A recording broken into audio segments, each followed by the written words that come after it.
Welcome back to another episode of the Casey Campbell Podcast. Casey Campbell with you, of course. Pleased to be joined by Ryan Vargas, of course, the driver of the number 6 Swan Security Chevrolet for JD Motorsports in the NASCAR Xfinity Series. Hey, Ryan, how's it going? It's going good. Busy day. You had quite the weekend. So let's start with qualifying. Did you guys know that you were going to be that fast? No, we didn't think we'd be that fast. I mean, honestly, we went there with the expectation of maybe qualifying in the top 20 at best. Just trying to see. Obviously, we had to make the show. You know what I mean? Like that was first and foremost. We had to make it, and luckily for us, we did that and then some. We proved a lot of people what we're capable of. Going out there being P3 in the first round and P8 overall at the end there. So just a massive effort. Case, Bird, Gabe, the 6 team, they did a massive job. And it proved what we can do when we do these things. And like I said on that interview on TV, this shows what we can do when we have the right tools that we need. Yeah, you talk about the crew that you have. I know that Case Collenbach, your crew chief, has put a lot of stuff in there. Good on you, by the way. So talk about what he's meant to this team and really kind of. I know you mentioned a lot of people, of course, many people, if you watch Monday Night Racing League, of course, there's some familiar names on there. But overall, just talk about what Case has done with this team. Yeah, Case does a really good job. He's a fairly young crew chief who has a lot of experience and has worked with a lot of different car owners. He worked with Morgan Shepherd back when Landon was, qualifying for all those races. He worked with JP Motorsports, when they were around, and now he is here. He worked with Jeffrey Earnhardt for the last 2 years, and then worked with me for the second half of last season. And this season, he's my full-time crew chief. And he brings a lot of knowledge to the table, a lot more than, what most would expect. And he's really led this team in a very effective way to where, everyone knows, what their role is. Everybody's able to put, their best foot forward.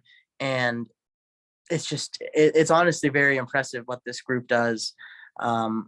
We've shown we've had speed last year. We've shown we have speed this year already. So I'm very excited to see what we can all do together. So going into the race, actually, you know what? Before we go into the race, I want to talk about you had a pretty emotional moment with your mom on pit road. What was that moment like? Because you had one of those, I believe, back at Texas in 2020 when you got a top 10. Yeah, no, I mean, it was just a big moment for my family and I. We all, everyone in my family knows we should have never made it this far. I was supposed to be done in 2017 racing late models. So the fact that we're on the pit road at Daytona after qualifying at the time third, that was just a Herculean effort by this team, by this organization. And that was kind of just us kind of understanding like the weight of that. So it was just a very personal moment where it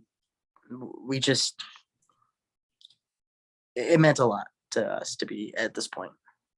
You talk about what it meant just now for this team, because of course JD was 4 cars last year. They're at 2 this year, could be 3 at some point later this year as well, with maybe for some races. But yeah, it's just now just a 2-car team, just you and Bailey.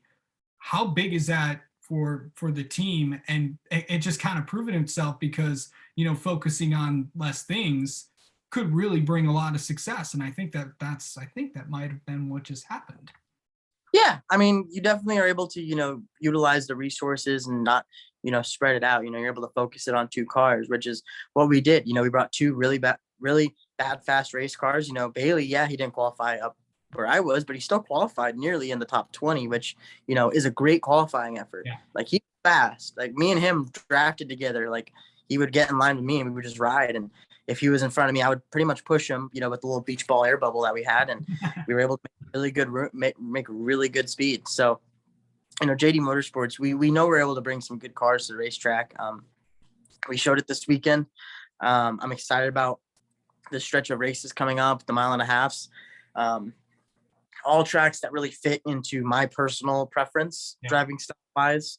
So I'm very excited about that. Yeah. One more question about Daytona, and then I'll get to that. Then I'll get to the mile and a half. So you came home 18th, which is Mhm. which is where you finished last year. Yep. And Bailey came home 20th. That's a for a small team like you guys, that's a huge day for you. Yeah, I mean, we obviously won better. It's just me and Bailey, we had a great strategy all day. We worked really well together. I was very, very, very, very happy with how me and Bailey worked together in the draft, and we're able to pass cars and find each other throughout the race. I think that was a big testament to how me and Bailey have been able to get along and work with each other in the off season as well as during the race weekend. We all shared like a house down in Daytona. We all stay at the house, and so I mean we all get along. We all watch the truck race. It's a good team here. We all get along, Mhm. and so we all care about the mutual growth of this organization. And I think with some of the moves that have been happening this year, it's been a consistent ladder of new things that are helping this team grow and improve. And that's been a very fulfilling thing to be a part of. Was it like watching your roommate go upside down?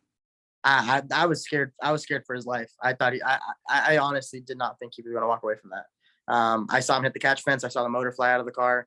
That was the first thing I saw was his roof. I knew when I saw him hit the catch fence that was going to be pretty bad, and luckily he was okay. That was the first thing I really asked when I got out of the car was just if he was all right.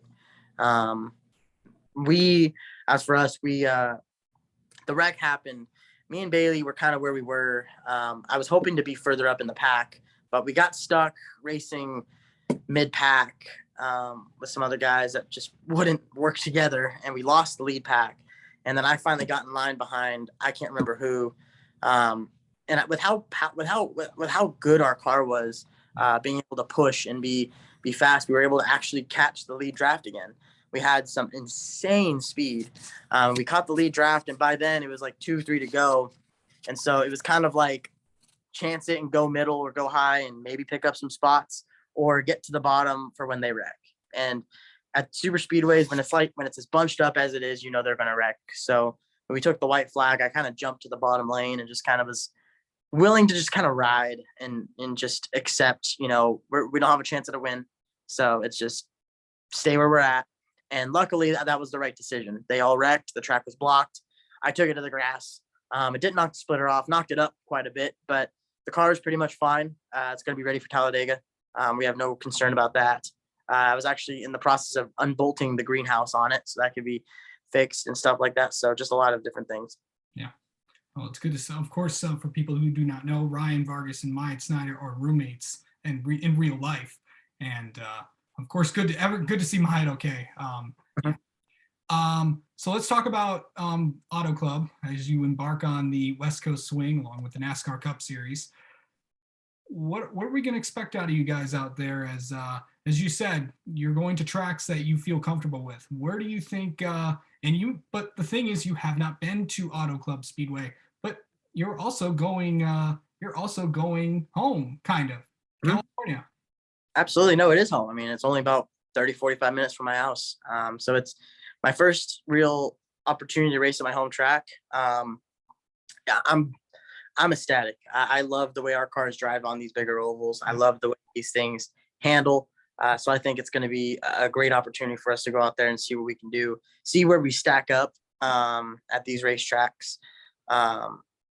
I'm just excited. I think it's going to be a really fun weekend. It's going to be great to see some family, see some old friends. I have my old late model crew chief coming out to the race. That's We have awesome. we have a special guest who's actually going to be a crew member of ours this weekend, which will be announced later this week. Awesome. So let's talk about sponsorship with Swan Security has kind of stepped up their program with you. I know that they've been on your car a lot the past few years, a lot last year as well as this year. Where are we at in terms of that, and how many races are still needing to be sold? There's a good handful there's a handful that needs to be sold. It's part of the game. Last year we were in a way worse situation than we are this year. This year we're in a much more comfortable position to where we feel confident we can fill the rest of these races out. I mean, at the end of the year last year, I think we only ran 2 or 3 races where we didn't have sponsorship. So I think we can. I think it's a very foreseeable goal to lock the rest of these races in. but Yeah. it's just coming up to partners who are interested and want to work with a driver like myself and a team like ours.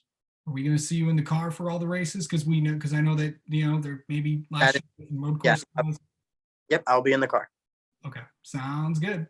All right, Ryan Vargas, thank you so much for coming on and talking with us. And boy, what a weekend you had at Daytona. And good luck this weekend at your home track at Auto Club, buddy. That sounds good. Thank you very much for having me.